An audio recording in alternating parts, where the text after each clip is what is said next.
Yeah, I'll just need the mouse.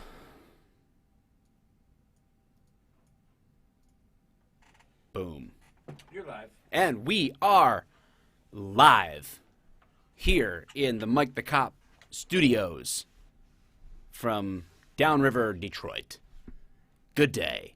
Guys, I have tried to listen to the feedback, and that is people have not enjoyed that like a minute and a half to 2 minute buffer at the beginning of my live streams because, well, I don't know why. Maybe because they don't want to just sit there. It might be confusing to people who click on the video and it says stream starting soon, and I'm assuming that a lot of people are like, this is old, I'm not going to watch it, or I missed the stream, it's over, I don't know. I'm still figuring stuff out. So you guys gave me the feedback, I'm listening, and so here I am, and I'm just diving in. Okay, just let's just dive in like Greg Louganis. Greg Louganis. Greg Louganis. Okay. I got my water ready for the day, ready for the afternoon. It is LaCroix. This live stream is brought to you by LaCroix Curate Cerise Limon. Whatever. I love this stuff. Okay. The underpaid producer's about to go take a dump. The underpaid producer, in his own words, is about to take a dump. I don't know if that's going to demonetize this video. That's kind of disturbing. Something I didn't want to have any imagery of whatsoever. But here I am, me, flying solo. Boom. Oh, hopefully that wasn't too loud. I've got, I will have to look away. I'm flying the ship solo. Underpaid producer is obviously leaving the room. And so I am here just having a good time, hopefully, on the stream and answering your questions. If you guys are familiar, you know how it works. You know that the super chats pop out with colors, so I definitely see those. You know, once people start getting in here, the chat can get really busy. I'm gonna miss stuff. I'm gonna miss stuff, all that. But I will be trying my best to slide through the comments and answer your questions. I'm only gonna go live. Sorry guys, I gotta fix something on my screen because I don't see what I need to see.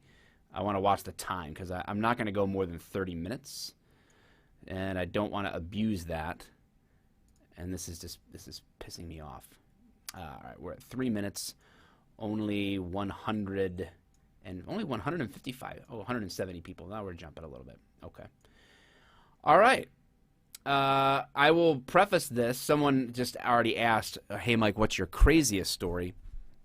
Guys, just avoid all forms of the most of anything. What's the funniest? What's the worst? What's the thistest? It doesn't work. My brain doesn't work like that. Maybe some cops' brains work like that. It's better if there's a very direct question that you would like to ask. If it jogs my mind about a story, I will be happy to share a story that could be crazy or could be funny, could be scary, but my brain does not function like, I don't have like a record in my head of the funniest things or the craziest or the saddest or any of that stuff. So, yeah, with that in mind, Eastern Standard Time when it's really Eastern Daylight Time. Oh, thank you, Anonymous. What happens if a cop has an accidental discharge? That's a decent question. I don't know if it's the same everywhere. The discharge of the weapon would need to be reported, and I would imagine that the keeping track of that is going to vary by departments. Some departments are very strict with the ammo, right? So like they usually will shoot at the range a lower quality ammunition, and so they might have extra of that, but that shouldn't be in the weapon when your duty ammo is in there. So if there was an accidental discharge, if they have rationed your duty ammo, like if they gave you a certain number of rounds, if that's missing, if it's checked on, then obviously you would have a chance of, like, if you didn't tell them, they're going to know. It just depends on the agency and how strict they are with rationing that out.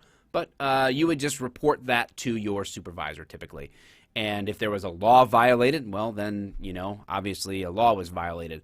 Just because you're a cop doesn't mean you can just discharge the weapon in your backyard or something like that if there's ordinances or laws against discharging a firearm in public and all that kind of stuff. So, but if it was truly accidental, no one's harmed, you may be disciplined if what led up to the accidental discharge was negligent or improper. Or it may just be like, okay, well, don't do that again. I would imagine the consequences could vary. Obviously, if an accidental discharge actually caused damage to someone or something, then we have a problem. All right, looking at the questions. Was I in the military? Daniel, no, I was not in the military. When on patrol, at a traffic stop, or on a lengthy call, when nature calls, what is the first thought, I'm assuming, that runs through your head? I hope I make it. That would be, I can't wait till this is over, and I hope I make it.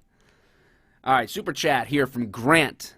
What employment options are open for someone who doesn't study to pursue a career in law enforcement in college? What? Wait, what? What employment options are open for someone who doesn't study to pursue a career in law enforcement in college? Oh. I'm assuming you mean, Grant, what employment options are open in law enforcement? All of them. I did not study a single law enforcement topic in college. I just have a bachelor's degree. Most of the time, police departments don't care what your major was, to be honest with you. You just make a copy. You get transcripts and your diploma, and that's all they care about. The reason that a lot of places require degrees is not because it's a particular field of study. It is because they just want to see that you finish what you start. And they're going to say, whether it's true or not, they're going to say those that have made the commitment and gone through college are going to take their jobs more seriously than those who do not. So there's a lot of rationale that they put into that as far as why they would want a degree. But they don't, honestly, I've never seen a department that cares what the degree is in. Now, if you go FBI and you want specializations, in biology or forensics and things like that, then that's the area where degrees start to matter as to what jobs you could be assigned. But as far as like the typical law enforcement job as a street police officer, then it's not going to matter. Connor Oaks, $1.99 super chat. Can we touch base about patron perks I purchased? We sure can, Connor. Which perk did you purchase? And I will be happy to make sure you get it. So send me a message on Patreon, my friend.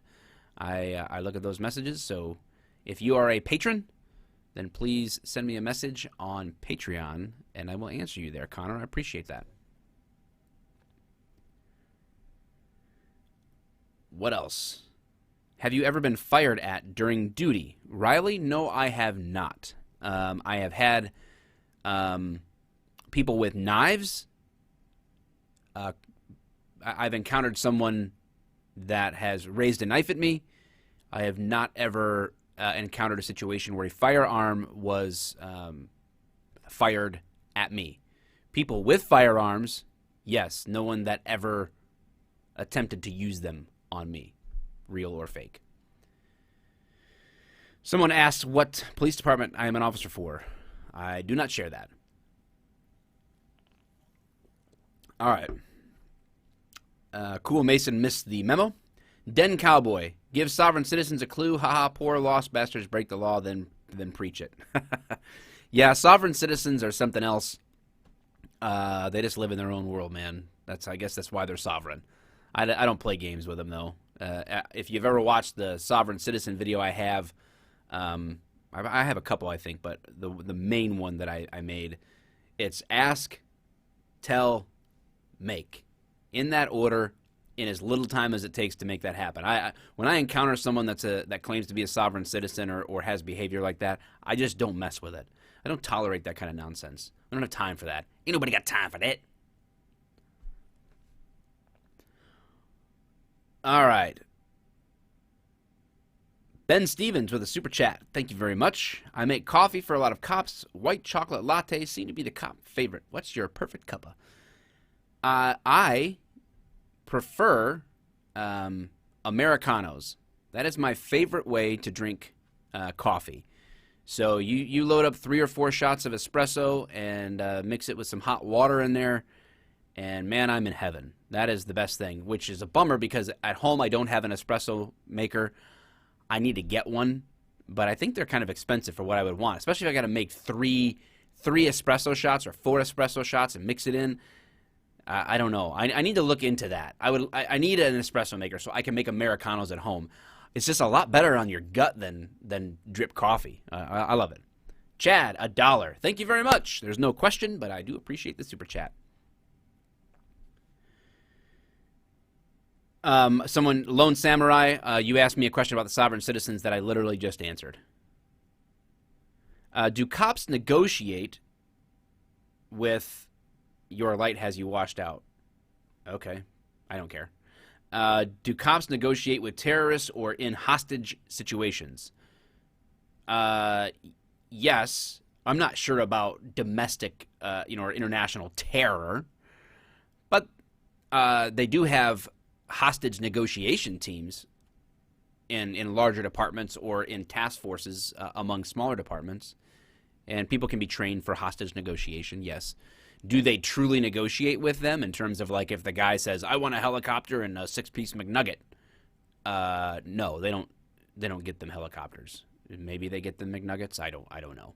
I've never any barricaded or hostage type situations. I've either been a responding officer to, or the SWAT team is called and then they sort of like take over.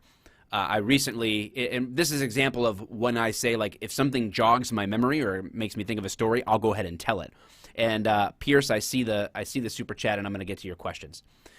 Your question. So the SWAT team had this guy that was barricaded recently, and he was in there for hours. And this was just Michigan had a really long winter, so it was still real cold out, but it wasn't like winter time.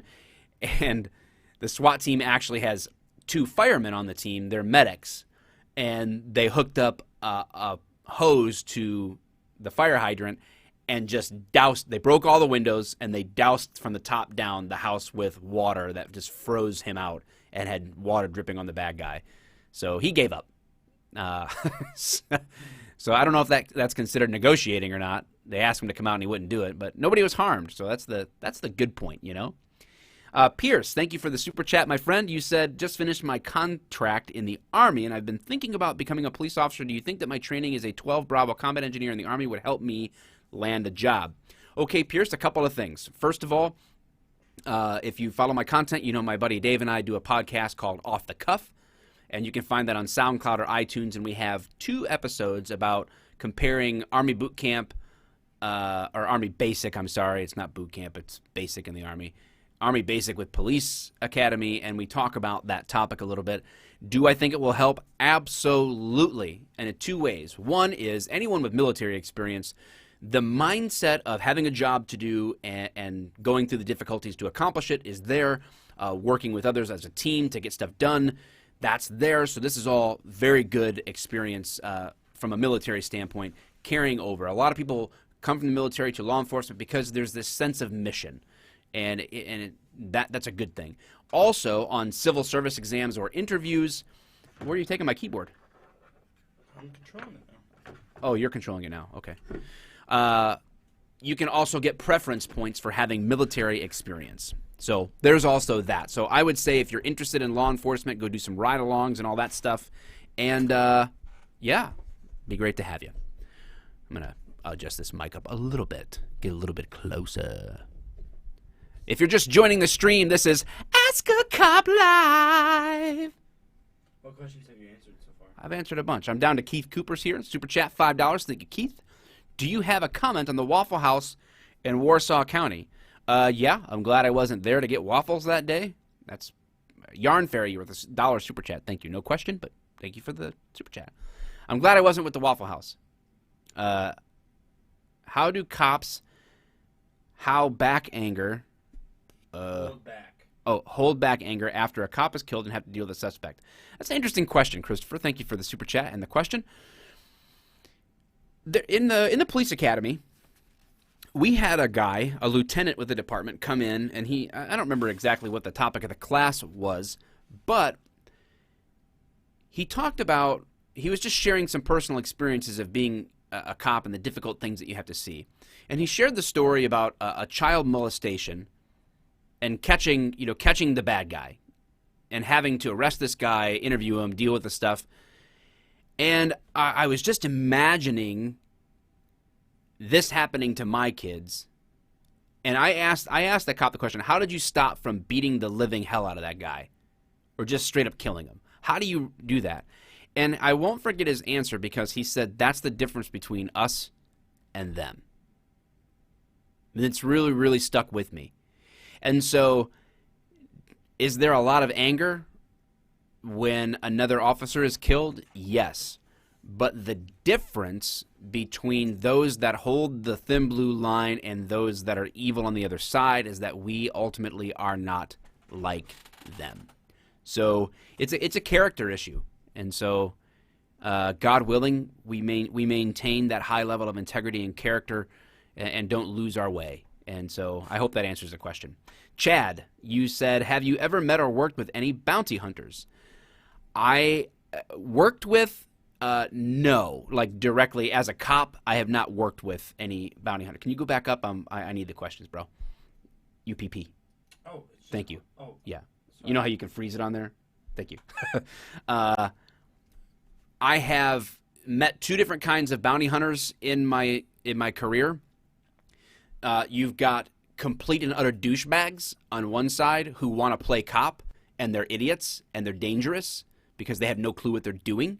They think like they just go to the Army surplus store and they end up getting some badge that says bail enforcement, and they buy a vest and it doesn't fit, and then they buy a belt and they get their CPL, or they carry a stupid pepper gun like stupid Dog the Bounty Hunter, and they look like complete tools out there, and they're dangerous. They will get themselves hurt. They will get somebody else hurt because they're not trained and they're idiots. There's that kind. And then there's people over on the other side who are trained. They have gone through some type of coursework and understanding, tactics.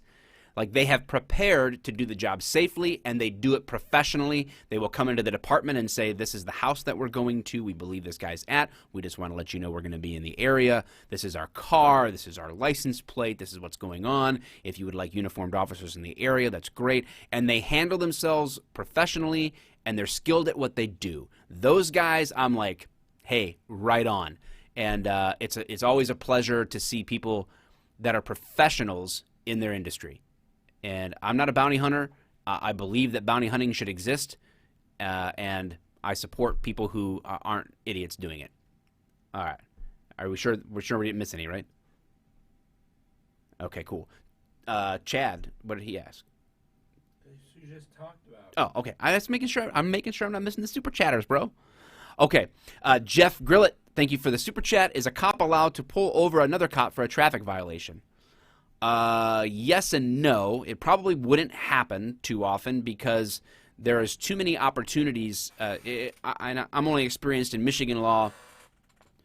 The allowance in the law for the violation of traffic code in order to accomplish your job as a police officer is too sort of like not all over the place, but there's too many opportunities. Like why are you stopping a cop from doing their job?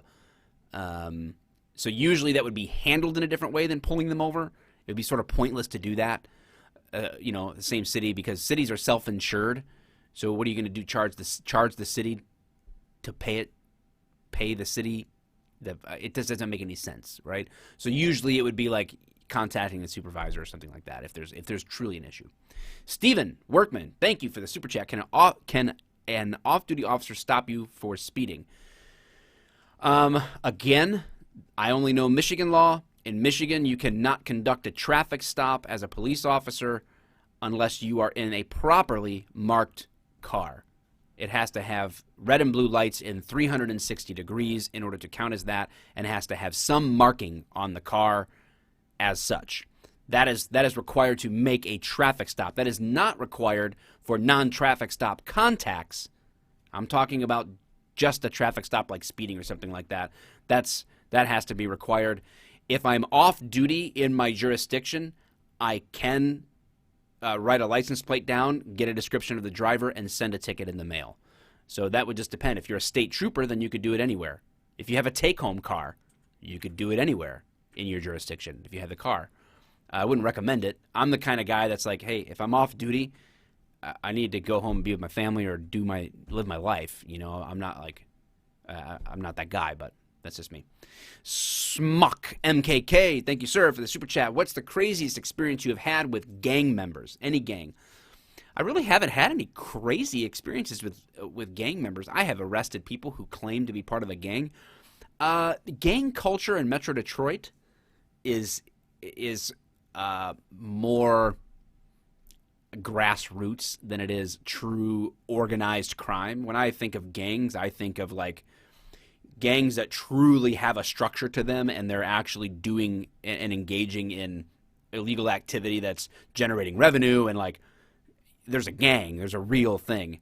And a lot of times around here it's just whatever. It's people that wish they were in gangs. It's kids that watch too many movies. They watch Boys in the Hood and then they put a Sharpie on their arm and give themselves a fake tattoo and think they're cool. That's so I don't have any crazy experiences with gangs. I have pulled over or arrested people who would claim to be in a gang. Brandon Vlogs, thank you for the super chat, sir. How are you and where Officer Daniels been, man? Can get a shout out. I used to watch your Vines, man. You're awesome. Well, Brandon, I don't know what to say other than thank you so much for being someone who has gone that far back with me to Vine days. Daniels, he's around, man. He travels a lot. He's essentially the president or guy, running HTB's like fundraising efforts in a lot of ways and traveling around doing that stuff. So he's a busy guy. Yeah, that's where he's at. We'll both be in Police Week, Washington, D.C. If you happen to see this video and you're in the Washington, D.C. area and you want to drive in for Police Week, there's a place called Tent City that they set up. I don't know the address that it's going to be at, but if you look at the Police Week website, we will be at the Relentless Defender booth hanging out. So come say hi. Babbling Brook, thank you for the super chat. My Uncle Mike was a cop for 35 years, and he says that even 20 years ago the department was telling cops to go easier on black people. Thoughts? Obviously, I can't speak for your uncle's experience. I've never been told to go easy on anybody because of their race. It's not my experience. So I am not a fan of adjusting any of our jobs in life based on race. I believe we are all humans. We should celebrate our diversity, but treat each other with equal dignity and respect. That's my thoughts on that. What happens to your stuff while you're in jail? Okay, Stephen. So you've got two different types of jail. Well, three if you count prison. You've got local jail. So if I arrested you for something and I take you to the department's local jail, your stuff goes in a locker usually. It's sealed in a bag or put in a locker, locked up, and it's logged.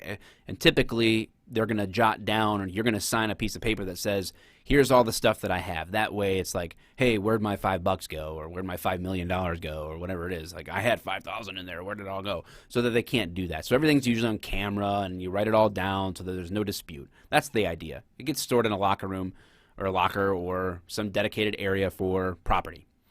And then it gets released to you and you sign again that says like, oh, I got it all back. Or you dispute it, whatever. And then you got county jail, and some departments only use a county jail. And then usually that's where you go if you can't make bond until your court date or whatever. And same thing, it's just a bigger scale. They'll have a property area where everybody goes, everybody's stuff goes. And then prison, then they have a huge property area. Prison is obviously for felons, like you're there for a number of years, and they hold your stuff pretty much just like you see in the movies. That's one of the things that I guess is pretty much like the movies. You get released and you go out and they hand you your stuff back. So if you got arrested in 1988 and you came out in 2002, you'd still have your Casio calculator watch. All right. The UPP is rushing me along here. All right. I'm going to go for another 6 or 7 minutes. I'll try to answer these questions. Borealis Projects. I don't know what SEK is. Is that SEK? What currency is SEK? Thank you very much for the... Well, you're so far behind, we'll never know. We will know. I can go a little bit longer. If people are interested in the topics, I can go a little bit longer. 1 Swedish krona equals 0.12 US dollars. So thank you very much for the Swedish kronas. You said, how do you feel technology has affected police work? What are your thoughts on mass surveillance? Okay, those are 2 questions. Technology has changed police work in the good ways, is that it provides tools for officers that are helpful. And in the negative way, it's also been a positive for the public because there is a sense of increased transparency. However, there is a negative to things like cameras being everywhere because the public then is under the false notion that just because they see something on camera, they understand it. And that's the dangerous part with technology. Just because technology exists doesn't mean the general public has a greater understanding of how law enforcement operates. And so there's a weakness. We have to bridge that gap with proper education, which is why I'm here. There was another question. There was a second one with that. Yeah, what are your thoughts on mass surveillance? I guess I'll leave that to the feds. That has nothing to do with local police work. What's the Michigan law for recordings in an Uber? Paul, thank you for the super chat, but I don't know. I would imagine you can record anything you want because it's your life. Firecap Gaming, thank you for the super chat. Hey, Mike, I'm aspiring to become a police officer, but there's a lot of false racism accusations on police. Any advice for situations like that? Firecap, I have been accused of racism more times than I can remember, and I just don't care. I'm not a racist. I've never acted racist. I've never done anything based on race in my job. And I'm a big believer that you just live in line with the truth. You just do your job, and the truth will come out in the end. I'm a big believer in that. And every time I've been sued over something that is alleging racism, I have come out just fine because it's not true. So anybody can make up anything. It doesn't make it true. So I just kind of like stick with the truth and just do my job. I just go out there and do my job and treat everybody the same. The only guys I would be harder on to the bad guys. And even then, I'll be respectful to the bad guys as long as they're respectful to me. Arctic Dog in the house. First of all, my Johnsons are jostled. All right. Damn it, Karen. And second of all, have you ever had a poop call as in actual poop? Huh. Well, I've had people poop their pants while they're in custody. Yes, I've had poop smeared on the walls of the jail after I've arrested people and put them in there. They crap in their hands and spread it around like monkeys. I've had that. I've never had to respond to poop. Like, I've never had anybody like, please report to 94 West for poop in the roadway. I've never had that. I don't know how to say your name. It looks to be Russian. Thank you very much for the 5 pounds, I believe. Okay, so about police codes. 10-4, do you have to learn every single code? If so, is it difficult to memorize? All right. Police codes are becoming a little bit more obsolete. I had to learn maybe like 5 of them when I started, and that was just sort of like common holdover stuff. And the reason 10 codes existed was back in the day on analog radios, it was a lot easier to scan, and cops were trying to make sure that they had quicker communication and understanding. Like, if someone's going to be going to jail, they want a code so that the person who hears it on the radio doesn't freak out ahead of time or whatever. So, they might say, at my first department, it was 1017, meant that they were going to be arrested. So you could say, like, he's good for 1017 on the radio, and that guy wouldn't know what that meant. So I see the point. Now, most of the time, like, it's plain speak. For the last, I don't know, 6 years, that's all I've used is complete plain speak. No 10 codes at all. At all. So a lot of departments are getting away from it. I would imagine if you had a ton, the more you use it, it's like learning anything. Once you start using it a lot, it becomes second nature. Brent Mack coming in with a $25 super chat. Thank you very much. Are tactical guys shaving 1/1000th of a second off their draw over the top versus me that hopes I never have to use my piece, but is proficient with my weapon? Texas church shooting, Oregon mass shooting, Pulse nightclub shooting. Brent, I'm not sure that I understand. I kind of get the sense that you're saying, like, is it worth training that hard to shave off 1/1000th of a second? I don't know. I mean, I think that we should be as proficient as possible with our weapons. We should always seek to be better than we were before at all of our tactics and training.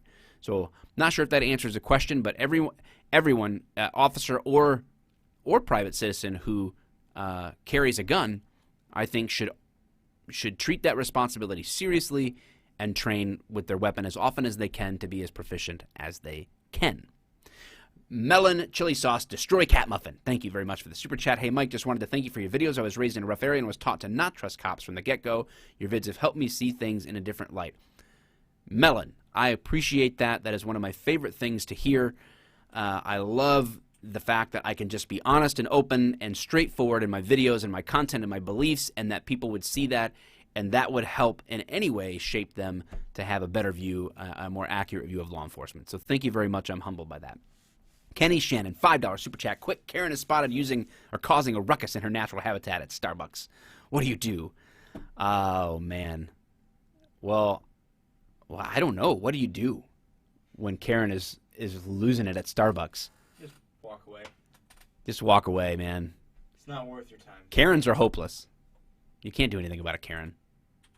Blake Amtrak. I have a... Whoa, that was a weird echo. Hello. I don't know what happened. How do you find time to work at the department with making all these videos? Do you still give ride-alongs? Get good, Mike. I will try to get good. Thank you very much for the encouragement. I don't do ride-alongs, my current department right now, and I'm part-time. I left full-time police work last July, and I work part-time. So that's how I have the time to do this. Yeah. Grant, thank you very much. Hi again. Since it is Mental Health Awareness Month, I was wondering what you think about crisis training, effective or no. Grant, I suppose it depends on the training. I have been to crisis response or intervention training that I thought sucked and was completely impractical because it was being taught by what's the word for theoretician? People who only know theory. And to me, I kind of check out with that because they'll assert ideas or theories that are contrary to reality. On the other hand, we have like crisis training through Humanizing the Badge, an organization that I helped get going. And one of the things that we do is call for backup training, which is stress and dealing with stress in a crisis, suicide prevention and awareness, and then also crisis response and intervention training. So when it comes out of people who have been there and actually practiced it, it's helpful and it can be good. So I support good training, I guess. Brendan, Mike, I failed my police exam. I feel like a piece of crap. I have a stand down for a year. What should I do? Your vids inspire me. First of all, I'm humbled that you would think I do anything or say anything that would inspire you. I appreciate that. If you fail your police exam, if you want it in your gut and it's a dream, it's a goal, then just don't give up. Work hard. Try again. You know, get gainful employment. Do what you got to do to take care of yourself or your family if that's applicable.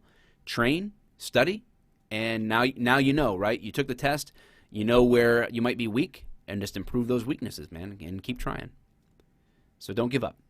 Nate Holiday, best words of advice for future LEO. Don't suck. Keep your mouth shut. Learn. And then learn some more. And don't suck. Jerome Gabrielle, thank you very much for the super chat. What things do you look for while out on patrol? Anything out of the ordinary, my friend. And once you get patrolling for a while, then these things, again, become a little bit more of like a second nature type thing. You look for things that don't fit. That's the best way to describe it. And sometimes that's not what people think would not fit. You got to get to know your community, and you learn what doesn't fit, what doesn't seem right. And if it doesn't seem right, it's probably not. And you got to follow that feeling, and you learn to kind of trust that. And that makes a good patrolman. And Michael, this is the last question I'm going to have time to answer. Why does every cop gel their hair buzz cut bald?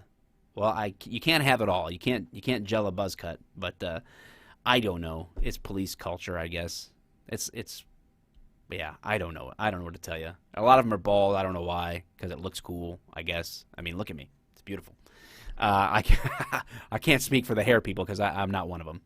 All right, guys. If you have other questions that you would like to answer, have answered by a cop, I have a Discord, and the link is in the description. You can click in there, take you to my Discord, and there is a section called Ask a Cop. And there's also an Ask a UK Cop in there, too, if that's where you're at.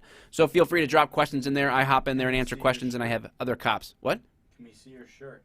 Yes, you can see my shirt.